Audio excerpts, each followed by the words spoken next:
প্রত্যেক সমস্ত জায়গায় খালি ক্লাব করেছে, আনন্দ উৎসবের জন্য ক্লাব। এছাড়া আদার্স কোনো যে আমরা যে লিগের লড়াই করব, তাদের যে স্কিমগুলো আছে, আমাদের যারা বাইরে বিভিন্ন রাজ্যে কাজ করছে পরিযায়ী অলংকার শিল্পী, তারা এই ফেসিলিটিগুলো পাচ্ছে না। এরা বিভিন্ন রাজ্যে কাজ করছে, তাদের ঘর ভাড়া, থাকা, খাওয়া। সাধারণ কারিগর বাস্তবে সারাদিনটা মেহনত করছে, পরিশ্রম করছে, কিন্তু সেই পরিশ্রমটা আর উপার্জনটা করাটা কিন্তু খুব কঠিন হয়ে যায়। কয়েক কোটি মানুষ এই এই অলংকার কাজে, স্বর্ণশিল্পীর কাজের সঙ্গে যুক্ত আছে। তাদের কোনো কিন্তু সেই বোর্ড নেই, যে বোর্ডটার মাধ্যম দিয়ে সরকারি যে সুযোগটা এই ওয়ার্কাররা পাবে। আজকাল আগের মতো কি সেই কাজ সেরকম পাওয়া যায়?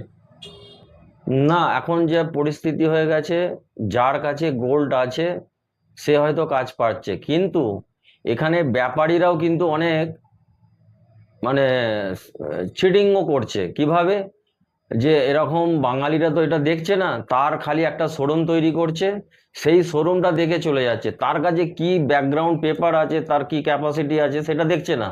সেখানে গিয়ে কি করছে বাঙালিদের, আমাদের যারা বাঙালি অলংকার শিল্পীরা আছেন, তারা সেখানে গিয়ে কাজটা 1 কেজি 2 কেজি 5 কেজি 10 কেজি কাজ ঢেলে দিয়ে আসে, কিন্তু পরবর্তীকালে দেখা যাচ্ছে যে সেই ব্যাপারই আর সেখানে নেই। এরকম প্রতিনিয়ত প্রতিদিন এই ধরনের ঘটনা ঘটছে।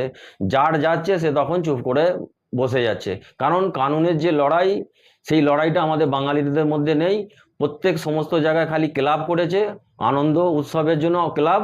এছাড়া আদার্স কোনো যে আমরা যে লিগের লড়াই করব, আমাদের যে লিগের লড়াইটা কি আছে, এটার জন্য কিন্তু কেউ এখনো পর্যন্ত আমি দেখতে পাচ্ছি ভারতবর্ষের বিভিন্ন প্রান্তে এখনো কিন্তু কেউ এগিয়ে আসেনি। তো একজন সাধারণ কারিগর বাস্তবে সারাদিনটা মেহনত করছে, পরিশ্রম করছে, কিন্তু সেই পরিশ্রমটা আর উপার্জনটা করাটা কিন্তু খুব কঠিন হয়ে যাচ্ছে আজকালকার এই সময়টা।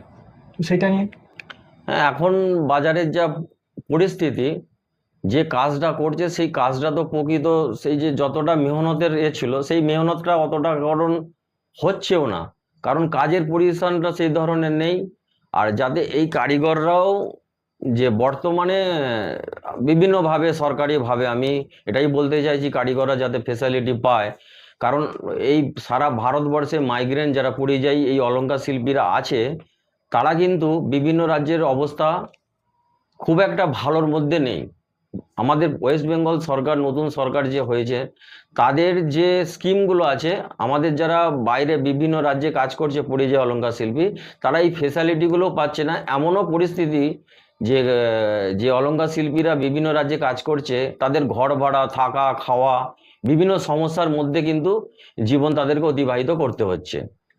তার জন্য আমরা ওয়েস্ট বেঙ্গল সরকারকেও আমরা চিঠি বিগত দিনেও করেছিলাম, নতুন বর্তমান সরকারকেও করেছিলাম, যাতে এই অনেক কারিগর, 90% কারিগর হচ্ছে কারিগরি লেভেলে থাকে, হয়তো 10% যারা একটু সচ্ছলভাবে ব্যবসা করে তার জীবনটা নির্বাহ। বড় বড় সেট বা ব্যবসায়ীরা যে কম স্টেজে কাজ করিয়ে নেওয়ার চেষ্টা করছে, তো এটা কারিগরদের ওপর কতটা প্রভাব পড়ছে?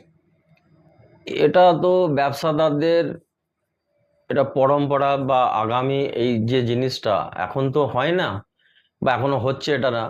এটা হচ্ছে যে আমাদের অ্যাকচুয়ালি হচ্ছে আমাদের কোনো সারা ভারতবর্ষব্যাপী কোনো একটা নির্দিষ্ট মজুরি আমাদের নেই।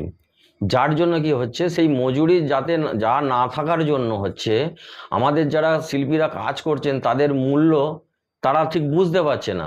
যার জন্য কি হচ্ছে, যে ব্যাপারী ব্যবসাদার, যে সাধু অসাধু ব্যবসাদার যারা আছেন, তারা সবসময় চাইবে যারা লেবার শ্রেণী কাজ করছে তাদেরকে তাদেরকে তাদের নিগড়ানো, মানে সেই নিগড়ানো কাজটা তাকে করতে হবে। যার জন্য কি এবার সেখানে আমাদের কি হচ্ছে, কম্পিটিশন। যারা কাজ পাচ্ছে না তারা কি ভাবছে যে হয়তো আমি যদি কাজটা করতে নামি, তাহলে আমাকে কিন্তু যে কাজটা আমার যে দোকানদার ছিল, সে যে মজুরিটা নিচ্ছিল তার থেকে আমাকে কিছুটা মজুরি কম নিতে হবে। তার জন্যই আমাকে গিয়ে কম করতে হচ্ছে। ব্যাপারীও সেটা বলছে, দেখ তুই ওখানে কাজ কর, ওর কাছে কাজ করিস, ও আমাকে এই পার্সেন্টে দিয়ে যাচ্ছে, কিন্তু তুই এসে বলছিস ওই পার্সেন্ট না, ওই পার্সেন্ট দিলে তো আমি ওই কাজ করতে তোকে দেবো কেন, আমি তো তাকেই কাজ দিচ্ছি। এই করে কি হচ্ছে, নিচের দিকে নিচে নামছে আমাদের, এবং আমাদের মধ্যেই আমাদের লড়াইটা হচ্ছে যে আমরা যে কাজটা করছি সেই কাজটার প্রকৃত কিন্তু আমাদের মজুরি আমরা আমরা ঠিক পাচ্ছি না। যার জন্য আজকে কারিগরি যে যারা কাজ করে খাচ্ছে তাদের সিচুয়েশন বা পরিস্থিতি খুব খারাপের দিকেই আছে। মানে কৃষকের যে কাজ করে, কৃষকের থেকেও অবস্থা খারাপ আছে। যে সরকার যে ট্যাক্স নিয়ে আমাদের যে গহনার যে বিস্কুট, যে গোল্ড মেডেলের ওপর যে একটা ট্যাক্স, ওই ব্যাপারটা একটু হ্যাঁ, এটা হচ্ছে যখন বিস্কুট তো আমাদের ভারতবর্ষে তৈরি করে না, এটা ইন্টারন্যাশনাল মার্কেট থেকে মেটেরিয়ালটা আসে। সেখানে যে গভর্নমেন্ট যে tax, custom tax plus GST tax এবং যে স্টেট ওয়াইজ যে ট্যাক্স, এই যে ট্যাক্সটা, সেখানে যে টাকার যে মুনাফাটা হচ্ছে প্রায় 9.5% হচ্ছে। সেইখানে একটা বিস্কুটে দেখা যাচ্ছে 9.5% এই টাকাটা কিন্তু গভর্নমেন্ট কাছে যাচ্ছে।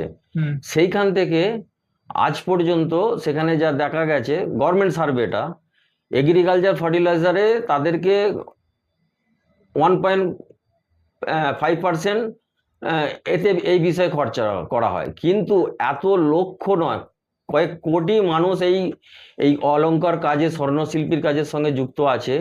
তাদের কোনো কিন্তু সেই বোর্ড নেই, যে বোর্ডটার মাধ্যম দিয়ে সরকারি যে সুযোগটা এই ওয়ার্কাররা পাবে, এবং এতে কোনো লোন সিস্টেম নেই যে সে তার লোন হিসাবে সে কাজটা করে তা নির্বাহ করতে পারবে।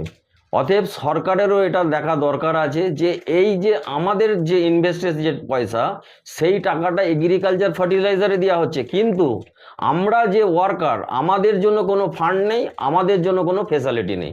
যাতে এইটাও সরকার করে, তার জন্য আমার বিগত দিনে চিঠি দেওয়াও আছে, যেটা আমরা চেয়েছিলাম বোর্ড, গভর্নমেন্ট যদি ওয়েলফেয়ার কোনো বোর্ড তৈরি করতে পারে, আর্টিজেন বোর্ড যদি তৈরি করতে পারে, সেখানে আমাদের এই যে নানা সমস্যা, এই সমস্যা আজকের নয়, আজকের দেশ স্বাধীন হয়েছে 80 বছর, এই 80 বছরের সমস্যা, সেই সমস্যাটা কিন্তু এই একদিনে হবে না।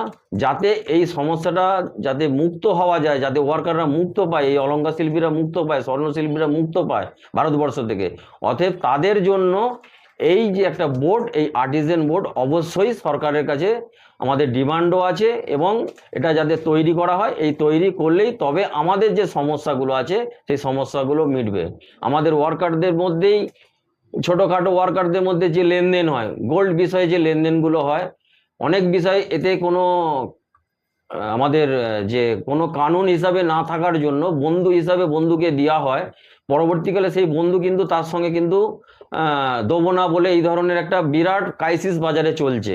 এখানে বিরাট একটা সমস্যাও চলছে, নিজেদের মধ্যে লেনদেন, সে হাত তুলে দিচ্ছে, অতএব কিছু করার নেই।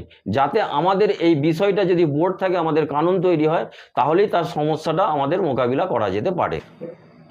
বর্তমান পরিস্থিতি যে আমাদের এই সোনার শিল্পে চলছে, আগামী প্রজন্ম এই শিল্পে কাজ শিখুক, এটা তোমার কতটা? এটা হচ্ছে এখন যা পরিস্থিতি, যা কম্পিউটারাইজ মেশিন আসছে, এই তো কাজটার হাতের মধ্যে আর নেই, এই কাজটা টোটালটাই এখন কম্পিউটারাইজের মধ্যে চলছে। যেভাবে মেশিন বা যে পত্র সব আসছে বা আগে এসেছে, এখন কিন্তু আরো উন্নত মানের ইটালিয়ার যে মেশিনগুলো আসছে, এখানে তো আর সেই শিক্ষার যার মান নেই, এই কাজটা সে কিন্তু করতে পারবে না। অতএব এটাও একটা ব্যাপার আছে সরকারের কাছে, যে সরকার যে স্টেট গভর্নমেন্ট, সেন্ট্রাল গভর্নমেন্ট যে ভকেশনাল সাবজেক্ট আছে, সেই ভকেশনাল সাবজেক্টে যাতে এই কাজটার যে কম্পিউটারাইজ যে কাজ আসছে, সেই কাজটা যাতে ওখানে ট্রেনিং করানো হয়, বা এমএসএমই ডিপার্টমেন্টে নানা রকম ট্রেনিং আছে, কিন্তু এই জুয়েলারি সেক্টরের যে বিষয়টা, এইটার কিন্তু মেশিনারি ট্রেনিং আছে, কিন্তু একমাত্র এই যে সেক্টরটা যারা কাজ করবে, এখানে কাজে আরও এগিয়ে আসতে পারবে ছেলেরা, যাতে আগামী দিনে আরও সবাই এগিয়ে আসতে পারে, তার জন্য কিন্তু একটা শিক্ষার ব্যাপার আছে, যেটা স্কুলে শেখানো বা ভকেশনাল যে সাবজেক্ট আছে তার মধ্যে নিয়ে আসার আওতার মধ্যে আনতে হবে। তাহলে এই সমস্যাটা আসবে, আবার নতুন জেনারেশন এই কাজের মধ্যে ফিরতে আসতে থাকবে। ওই ভোকেশনাল যে ব্যাপারটা বললে, যে ওটার মধ্যে কিরকম কাজের শিক্ষা, যেমন কাঠের কাজ যেমন বললে, অন্য যে কাজের শিক্ষার একটা জায়গা রয়েছে, কিন্তু আমাদের স্বর্ণ শিল্পের যে কাজের জায়গা শেখাটা, সেটাও। হ্যাঁ, সেটা যেমন কম্পিউটার, স্কুলগুলোতে কম্পিউটার শেখানো হচ্ছে, সেখানে কি শেখানো হচ্ছে, তাদের যাবতীয় যেসব যাবতীয় যেমন নানা রকম সাময়িক একটা, যদি সেখানে কম্পিউটারের মাধ্যমে, পড়াশোনার মাধ্যম দিয়ে যে ছেলেটা পড়াশোনাও করতে পারবে, এবং সে ক্যাডের যে কাজ, যে ক্যাডের যে কাজটা আছে, সেই কাজটাও কিন্তু সে স্কুলে শিখতে পারবে।